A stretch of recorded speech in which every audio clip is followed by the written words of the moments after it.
propose aujourd'hui une rencontre avec un peintre dont chacune des toiles porte en elle une fraîche odeur de lavande.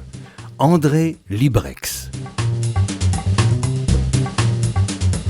J'avais un voisin qui était artiste peintre, un Hollandais, qui était à la recherche de la lumière. Il a passé toute sa vie à rechercher la lumière et je l'observais.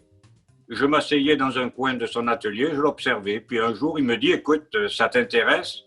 Je vais construire une toile pour toi et puis tu vas démarrer là-dedans. Donc, c'est mon mentor et j'ai continué toute ma vie grâce à lui, avec lui et sous son influence. Bien sûr, ensuite, j'ai fait les beaux-arts et là, j'ai eu l'influence de Van Gogh, ou plutôt Van Gogh m'a plus attiré que d'autres peintres, effectivement. Je reviens toujours à ça, ce sont les origines de ma peinture. Je travaille énormément le mouvement, je fais beaucoup de recherches sur la lumière, arriver à obtenir la lumière dans la toile, c'est quelque chose de merveilleux, quoi. C'est un aboutissement. Toutes les recherches vont vers là. Il faut que la lumière crée des vibrations dans la toile et puis permette justement de sentir, d'avoir des sentiments, des émotions. C'est ce but-là que l'on recherche. La couleur, j'utilise les complémentaires. J'ai étudié beaucoup Van Gogh et puis il m'a tellement attiré que j'ai fait des reproductions de ces toiles. À l'époque, aux Beaux-Arts, on nous disait « fais des reproductions, tu verras, tu t'imprégneras de l'artiste, du peintre, du maître ». À partir de ces reproductions, effectivement, j'ai ressenti des choses parce que j'ai voulu être presque faussaire. C'est-à-dire que je voulais imiter Van Gogh tel qu'il était, tel qu'il le faisait, avec sa gestuelle, avec ses couleurs. J'ai fait énormément de recherches pour aboutir à ça. Je me suis départi de lui, de sa technique pour créer la mienne. La mienne consiste à faire un premier jet au pinceau sur des couleurs complémentaires. Les deux couleurs se juxtaposant se valorisent mutuellement, quoi.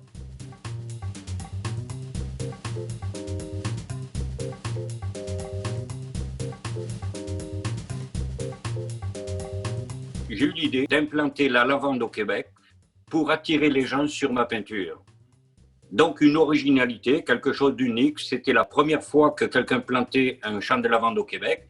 Ça incitait les gens à venir visiter la lavande et en même temps la galerie d'art. J'aime la matière, j'aime la peinture qui ressort de ma toile. J'aime le volume, je travaille la matière, je travaille en épaisseur et donc parfois il faut que ma couleur sèche rapidement, d'où l'utilisation de l'huile essentielle. Alors j'ai 3 phases dans mon travail. 1, ce que je veux créer. Donc, schéma, graphique, etc., du travail préparatoire. 2, ce que je crée, qui est complètement différent souvent de ce que je pensais faire à l'origine. Et la 3e étape, c'est le visiteur qui, lui, m'apporte sa dimension, alors que, en fait, c'est quelque chose que je n'avais pas perçu, que je transmets au travers de la toile, au travers de mon œuvre, et qui émet un sentiment.